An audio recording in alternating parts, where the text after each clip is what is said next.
In my industry, what is the biggest myth? Okay, so I'll focus on I'm working on this startup in the tech space, and the biggest myth is one that is so familiar. If you build it, they will come. Hmm. And it's this it what put make this a little more concrete. This says, well, you get this great idea, and maybe you do have a great idea. Market test the idea before you actually build the product. Particularly if it's software. You can spend a lot of time and a lot of money building software that it does some interesting things, but if you haven't figured out if there's somebody's actually going to buy it, why did you go to the trouble of building it in the first place?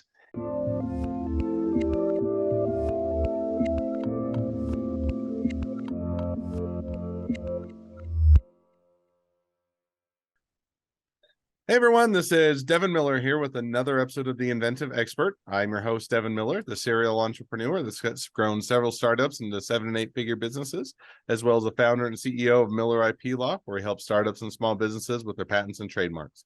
You ever need help with yours, just go to strategymeeting.com, grab some time with us to chat, and we're always here to help. Now, today we've got another great guest on the podcast, Michael Yinger. And Michael, we're going to be talking about a few things, including the process of getting an idea up and running getting an idea up and running into a business, and also how you present yourself as a good candidate, especially for employment and jobs and whatnot, and what you should and shouldn't do with resumes, and how you might go about finding your right job, and how to find the right candidate if you're on the employer side as well. So we'll be kind of talking through a lot of that and having a great conversation. And with that much as introduction, welcome on the podcast, Michael. Thanks, Devin. I'm happy to be here, and man, those are great topics to talk about. I'm excited, and I think it'll be a great conversation. So now before we dive into all the topics at hand, for those that haven't had a chance to catch it, Michael was on the Inventive Journey podcast, which is a sister podcast of this one. So definitely encourage people to go and check that out if they haven't had a chance to, or find out about Michael's full journey. But for those people that haven't had a chance to go check out that episode yet, and just want to know just a little bit about who Michael is, give everybody a quick introduction to yourself. Sure. Thanks. I've been in talent acquisition for the last 20 years, and obviously dealing with a dog who's greeting her friends and neighbors. Hopefully, she's not too loud. Uh, the last few years, I've been working on a startup in the HR tech space, Resume Sieve. We've got a product up and running. And at the same time, I do consulting primarily in the talent acquisition space, leadership, and so forth, helping, much as you described, Devin, not that we're competitors, helping small businesses really find their way to making that next step. As all too often, you can just get hung up on one small thing, and nice to be able to help people to move forward. So those kind of things that I've been working on. Awesome. Well, definitely a great introduction. So maybe with that at hand, and no particular order, but I think that with the changing, or it seems like it used to be the economy is a bit more settled. Although I don't know, you had the housing crash, and you've had Great Depression, you've had things that always you cause unrest and upheaval in the marketplace, and seems like we're in a bit of that time as well, especially in some industries. And so I think you have both on the employer side some industries that are just begging for workers and for new employees, and others are laying them off in mass. And so you're kind of in that tumult, but there's always, I think, good practices that can help on both sides. So maybe we'll start a little bit on the employee side, or those that are candidates or looking maybe to make a transition, or need or got laid off and are looking for a new job. One of the things I always find interesting is, when you're looking at resumes, there's a lot of different resumes. I've been on both sides, and I have my preferences on what I like in my resume and what I like to see in resumes. But I've also seen a lot of people that have other preferences. So when you're maybe starting just at that first aspect, which is the resume, how do you go about good practices, bad practices, things you shouldn't do, kind of give us an idea as to what you should be thinking about? Well, a couple things just immediately come to mind, Devin. The first thing, and this may be obvious and it's still worth saying, is your resume should be accurate, because they're going to find out. People are going to figure that out. So make sure your resume is accurate. If you've got a LinkedIn profile, make sure your resume and your LinkedIn profile are in sync. I've heard of companies now doing a comparison and then raising questions about somebody's veracity when there's a difference between what their resume says and what their LinkedIn profile says. Pretty Hmm. simple kind of things. In terms of the resume itself, there are a lot of different schools of thought about, what's the right format. Should it be chronological? Should it be based on experience? Should it be based on skill set? The reality is there's no perfect answer to what a resume should look like. It should be easy to read. You shouldn't spend a whole lot of time doing boxes and fancy graphics and whatnot, because more likely your resume is going to be read by a machine, and you want to make it easy for the machine to read, to put it into an applicant tracking system. Hmm. And probably the most important thing that people miss on is your resume should be reflective of the job you're applying to. I'm not saying you go in and you're putting in extra words just so that they capture somebody's attention. You should be qualified for the job you're applying to, and your resume should be in sync with what they're looking for. The reason I say that is that whether it's automated or whether it's being reviewed by a person, there's a set of criteria that's going to be used to evaluate the resume. And if it doesn't show up anywhere on your resume, they're not going to go any further because they don't have time.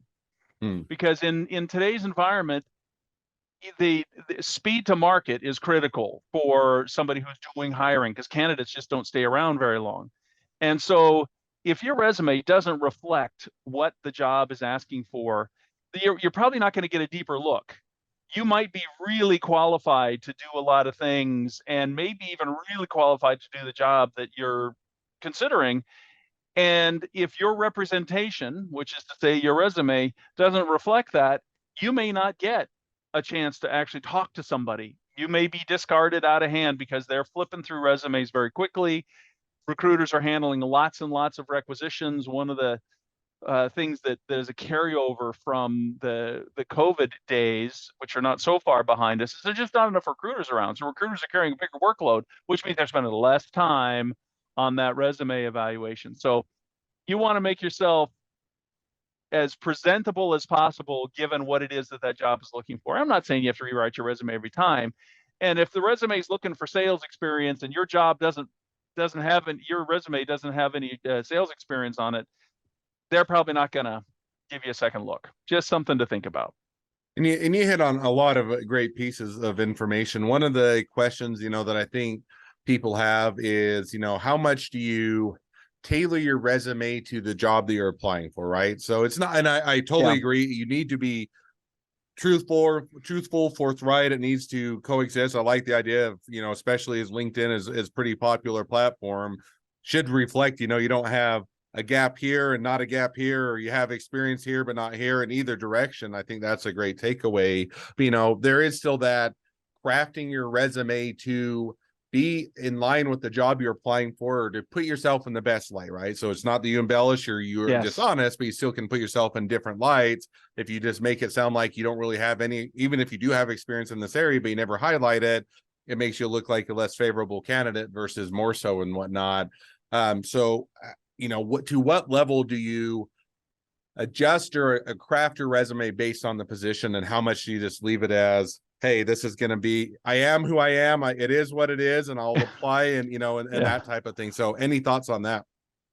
Yeah. I would advise that you err more on the side of crafting than you do it is what it is.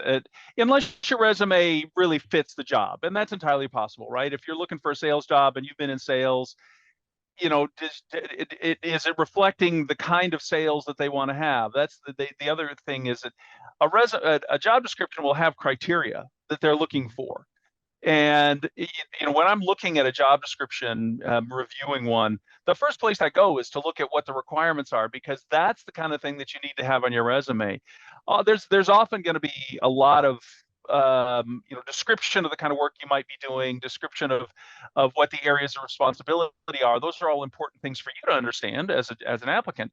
It's what's the criteria. If the criteria says, for example, you need 10 years experience selling to the medical hardware industry and all you've been doing is selling cars, you're going to have a tough time convincing them that you've got the skills that they want to have. If the job description just says you need 10 years selling experience, well, then it's a different kind of story. So it's it really is looking at the more specific the job requirements are, the more you should really think about, are you going to be successful getting to the next step? And there are things that you can do to get perhaps to the next step without going through this initial review. I think, for example, if you're looking at jobs on LinkedIn, usually the person who posted the job is going to be listed with the job. Make a connection with that person. Maybe even have an online conversation with them before you even apply, because that's Mm. going to raise your profile when that resume comes across the desk. But you have to pay attention, because all too often now your resume is going to get fed right into an applicant tracking system. That applicant tracking system is going to be looking for certain things, and if they're not there, you're not going to get the same kind of evaluation. Just Mm. it's the nature of things, right? I was talking to a CEO not too long ago who had a chief operating officer job, fairly senior. It was a startup, small company, had some funding, looking for a COO. He got 1,000 applicants. How much time is he going to spend on 1,000 applicants? Mm. Because he was doing it all himself. He didn't even have a recruiter. This poor CEO who's trying to get his business up and running, and he's going through 1,000 COO applicants. So realize there are going to be a lot of people competing for you. And again, if you're applying in LinkedIn, you can see that. You can see how many people applied to the job, because the job posting tells you what their qualifications are, what their geography is, all those kinds of things. Just recognize it's not as simple as just throwing it out there and hoping that somebody recognizes your goodness, because you might have some really goodness in you. It's hard to it's hard to get people to pay attention to that when they're looking for what they're looking for. No, I think that that's great piece of advice. So now with that, one probably really simple question, and it's more probably just for my gratification of asking it and getting an answer, because it's one that I've heard different things. And when I went to law school, the convention, at least within the law school, or the people that helped you to find the jobs or give you career guidance or whatever you want to call it, they always said resume shouldn't be more than a page unless you're like towards the end of retirement and you're getting close and you have a 30 or 40 years of experience. Maybe it goes on to a second page, but for 90+% of the scenario, it should be a simple one page. Highlight your experience, highlight how much you've worked, what your background is, or what your education is, and let it stand on its own. Thoughts on that? Should you do a short one pager, and or should it be 3 pages and try and be very in depth and explain everything and convince them of how great a candidate you are? Or, I know it's a simple question, but it seems to be one where there's differing opinions on it. I think that the simple answer is that it should be shorter rather than longer. And then let me expand on that. The what a lot of resume writers will tell you is your resume shouldn't be more than 20 years. One, because it kind of ages you, and there still is some of that in the decision process. But two, it is what you did 20 years ago relevant? Again, it's going to depend on the kind of job that you're applying for. Maybe the experience you had 20 years ago is still, you've stayed in that industry. There's some judgment to that. Starting right out, yeah, short, sweet. By the time you're mid-career, maybe 2 or 3 pages, much longer than that, and it won't be reviewed. They're going to look at the first few jobs. And by the way, if what they're seeing is you change jobs every year, that's going to raise some red flags too. Not that there aren't really good reasons for people to change jobs. That whole, that there's less attention paid to that concept. And how much is a recruiter actually going to look at your resume? And the reality is they're not going to look much beyond the first page anyway. Unless what you've done is you put your education on the third page or second page, and that's okay. There's nothing that says education has to be up front. Most of the time it's not the education that you've got. It's unless you're coming right out of school, in which case Hmm. your education should be first, because that's what somebody's hiring you for. But it really is, what is it that you've done? And each job shouldn't be that long. 3 or 4 bullets, quantifiable results that you've achieved, projects that you worked on, something like that. short and sweet is really the guidance. That's for Mm. sure. And that's how, that's, or at least from when I have done it, or how I like it when I've been on, the other side of now reviewing, and you kind of say, hey, you get a lot of resumes, and usually, the reality, whether or not, it's frustrating when you're on the employee or the person, that the candidate side of saying, hey, I give me a chance and I'll do a great job. But if you're putting on if you've been in the employer side or the hiring side, you're saying, hey, I've got to get someone onboarded, I've got to get this going, I have our needs, and I'm going to spend a few seconds, a minute or two, maybe at most, if it looks like it's a good one. And then I'll probably set up some time if that looks like it's a reasonable candidate and talk to them further. And so, if I get the ones that it's has a long cover page and then it has, all of this extensive things and that, I'm going to look at it and I'm going to say, well, maybe if it's really looks like it's really good, but I'm still only going to really look at the first page. And so I think that's great takeaway. So now let's so many things that we could talk about, and one of the other ones that I think is interesting and that I wanted to pick your brain on, and I guess it's just because these are are fun conversations that I enjoy having, especially full insight. I always call him my nemesis on LinkedIn. It's really not nemesis because I like the guy. We have a lot of good conversations, but we have polar opposite views on just about everything. So I always say Oh, more of a nemesis. And it always goes down to the conversation of working from home, hybrid working at the office. And, it seems like for 2020, 2021, there was a huge push for, hey, you need to let anybody work from anywhere if you can, and it's hybrid or working from home. And it seems like it's shifting back to more of the yeah. employer gets to do, because things have got more competitive on, or I guess, and people have been laid off, economies slowed down, and inflation, everything else is hitting. It's kind of shifting back to employers are the ones that are deciding, and most of them are moving back to working from the office. But any insights on that? On both sides, should you be flexible on the employer side of you need to be hybrid or working from home, and on the employee side, is it realistic to make that demand? Any thoughts on Yeah. either side? Yeah, let's look at the employee just first. The one thing that has changed, and we'll see if it stays changed. One thing that has changed is the employee has a lot more opportunity really to make decisions based on things like, is this a work from home, is this a hybrid, or is this a work from office? And so as a applicant, you should be really clear on what it is that you want, and then are you willing to accept or not accept? Because I think what will happen is that things are going to change over time from the company perspective. If we look at that, yeah, 2021, even into 22, offices were largely vacant, although that was starting to shift early in 22. There's a lot of pressure on the organizational side from two fronts. One is they got the footprint, they got the office, they got what am I going to do with this office, right? I got all this real estate, I can't get out of my lease, I got to bring people back into the office. The only way to justify it.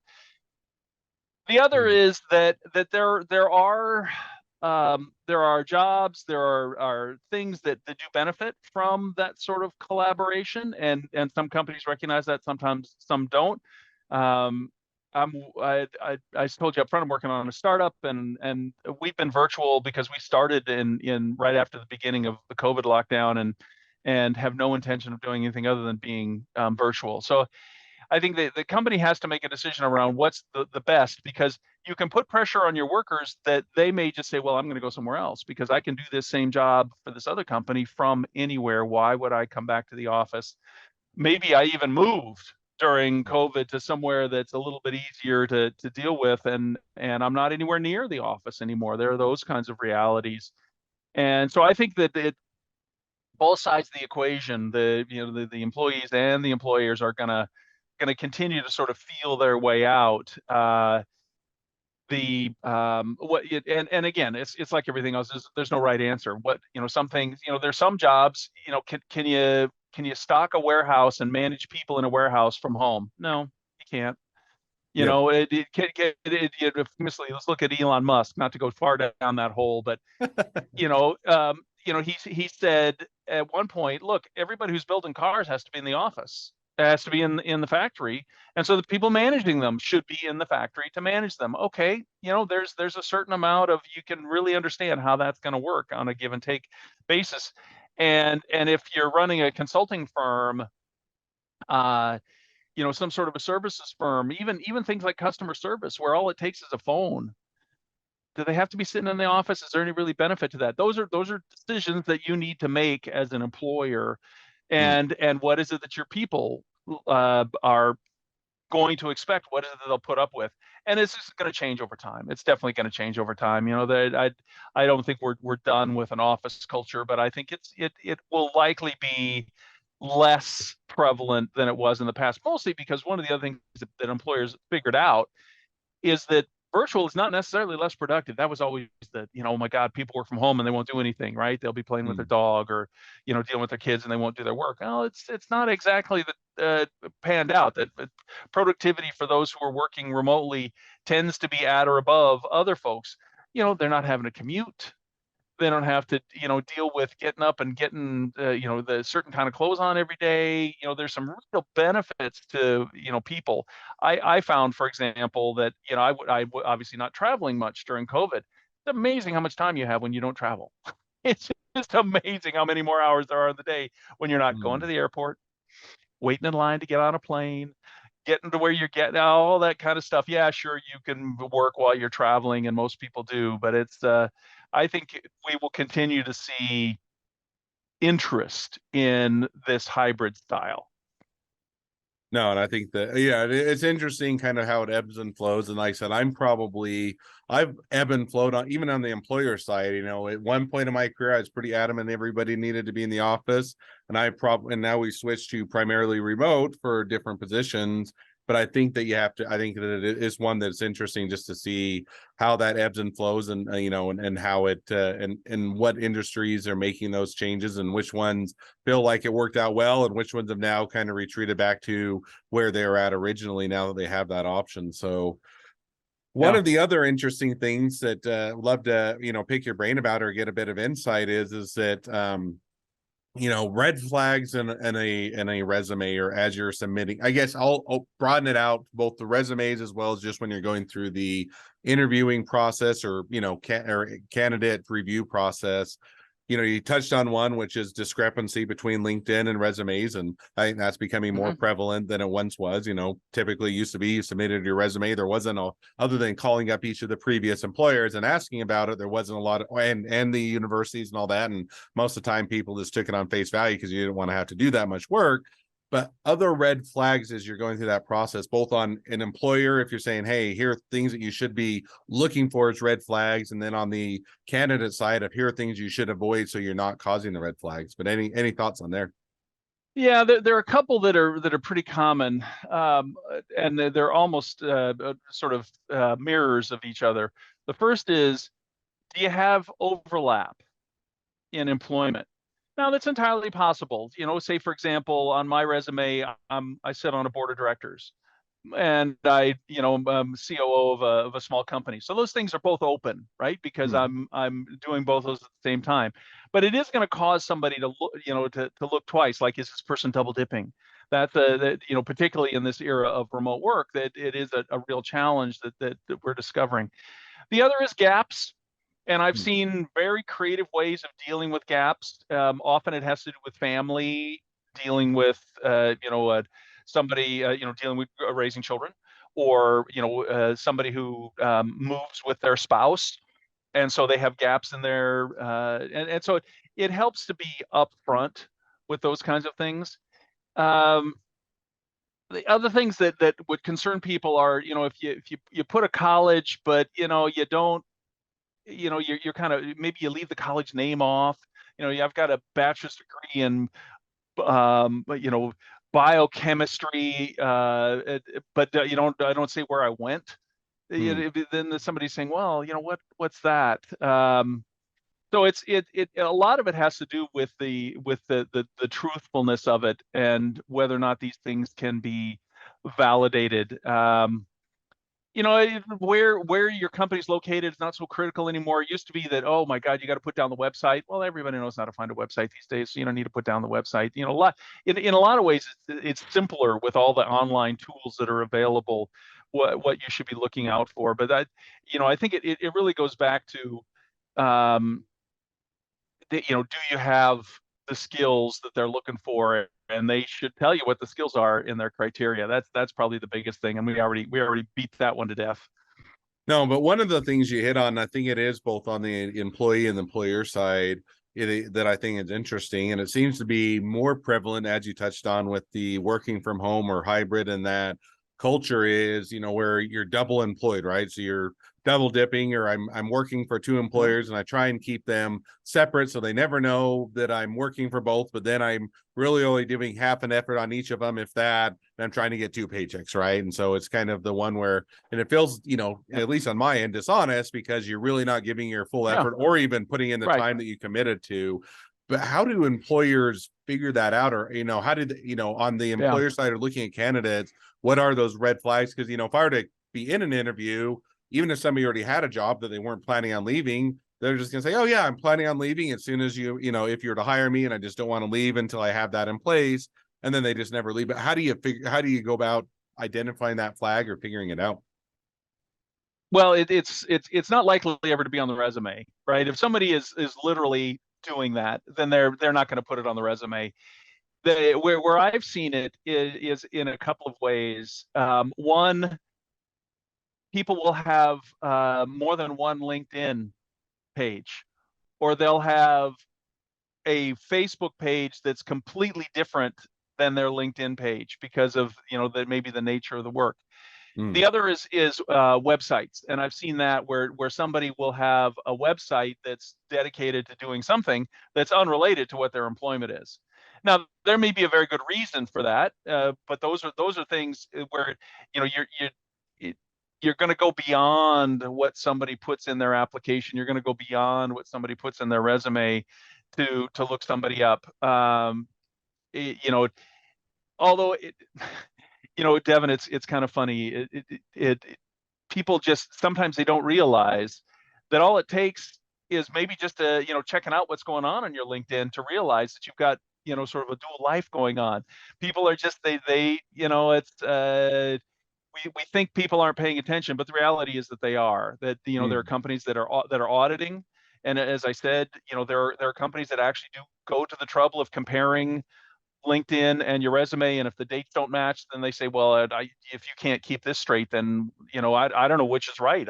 Why should I try and figure it out? This is just something that's not right. If you're on the up and up, you should look like you're on the up and up. I guess is really the core advice. If you're trying to pull something, well, then you're going to do whatever you got to do to pull it. I know that. I just tell you one resume story. I was using a tool to evaluate the resume, and this person was showing up as having the skill, and I couldn't find I was looking for SAS, and I couldn't find the four letters SAS in next to each other anywhere in the resume. Mm. Well, the way the software worked is it flagged the words by highlighting them in green in the resume. Down at the very bottom of the resume was this little tiny green square in the white space. So I downloaded the resume and I changed the color of the font to black for the whole, Mm. Select all, change font to black. They had pasted their resume on top of the job description, turned the job description white, and then submitted that document. Interesting. So that they would cover all the keywords. Well, Mm. aside from being clever, that just guarantees that you're just going to go right to reject, right? Yeah.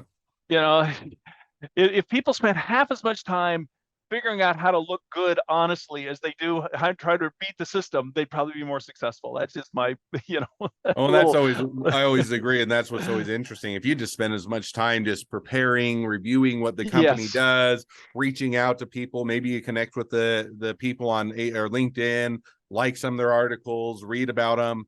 It doesn't take any more effort, but it's going to be a lot more likely you're going to get the job than trying to Yeah, game the exactly. system. But I think Yep. sometimes people have gotten their mind that, well, the system is rigged against them, or it's, the only way they can get ahead is if they're underhanded. And I think that's just the opposite, because every time, as soon as you catch any of those red flags, it's You're immediate. done. You're You're done. done. You can't trust that Yeah. employee. They're trying to game the system. And if I can't even trust them during the hiring process, I certainly can't trust them to work for the company. So it is very Yep. interesting to see how that goes. So, Yep. well, we're already reaching, and we had a ton more things that we could have, and it would have been fun to Sure. talk about, but we're already reaching towards the end of the episode. So we'll have to have you back on to another one of the sister podcasts, and maybe have a follow-on conversation. But as we're reaching towards the end of this episode, I always have one question I'd like to ask at the end of each episode. So we'll jump to that now, which is, within your industry, what is the biggest myth and why is it wrong? Within my industry, what is the biggest myth? Okay, so I'll focus on I'm working on this startup in the tech space, and the biggest myth is one that is so familiar: if you build it, they will come. Hmm. And it's this it what make this a little more concrete. This says, well, you get this great idea, and maybe you do have a great idea. Market test the idea before you actually build the product. Particularly if it's software, you can spend a lot of time and a lot of money building software that it does some interesting things, but if you haven't figured out if there's somebody's actually going to buy it, why did you go to the trouble building it in the first place? And it's something that continues to sort of perpetuate itself, that people come out with these really cool things that no one wants to buy. And you can track back, well, how many startups fail? Well, sometimes startups fail because they're just not managed very well. Okay, that's true of other companies as well. And often startups fail because they didn't really identify what their market was. Did they have a product that was sellable or buyable? Depending on how you view that perspective. So that's something that just, yeah, I see it time and time again, that a great idea, no traction, because they didn't do the kind of research necessary, and they started building it based on what they assumed the customer would want, but without any data. So there you go. No, makes perfect sense, and is a great the myth to dispel. And I think that there is that feeling a lot of times of, if you build it, they will come, and yet there's a lot of flaws to that, but it's the myth that continues to perpetuate. So I think that's a great one. So, well, now as we wrap up the episode, if people want to reach out to you, they want to be a customer, they want to be a client, they want to be an employee, they want to be an investor, they want to be your next best friend, or they just want to hire you to help them find a great job, whatever it is, what's the best way to reach out to you, contact you, find out more? The best way is Mike Yinger on LinkedIn. I accept pretty much all comers. If people want to connect with me on LinkedIn, my email is michael.yinger@custsol.com, and that's also my website. But LinkedIn is probably the easiest. Mike Yinger on LinkedIn. I'm not that hard to find. Awesome. Well, I definitely encourage people to reach out, connect, and if nothing else, make a new best friend. And so with that, thank you again for coming on the podcast. It's been it's been a pleasure. Now, for all of you, the listeners that are out there, if you can help us to share this expertise with even more startups and small businesses, just click share, subscribe, and leave us a review. Helps us to even reach more startups and small businesses and help them along their journey. And with that, if you ever need help with your startup, your small business, for patents or trademarks, just go to strategymeeting.com, grab some time with us to chat, and we're always here to help.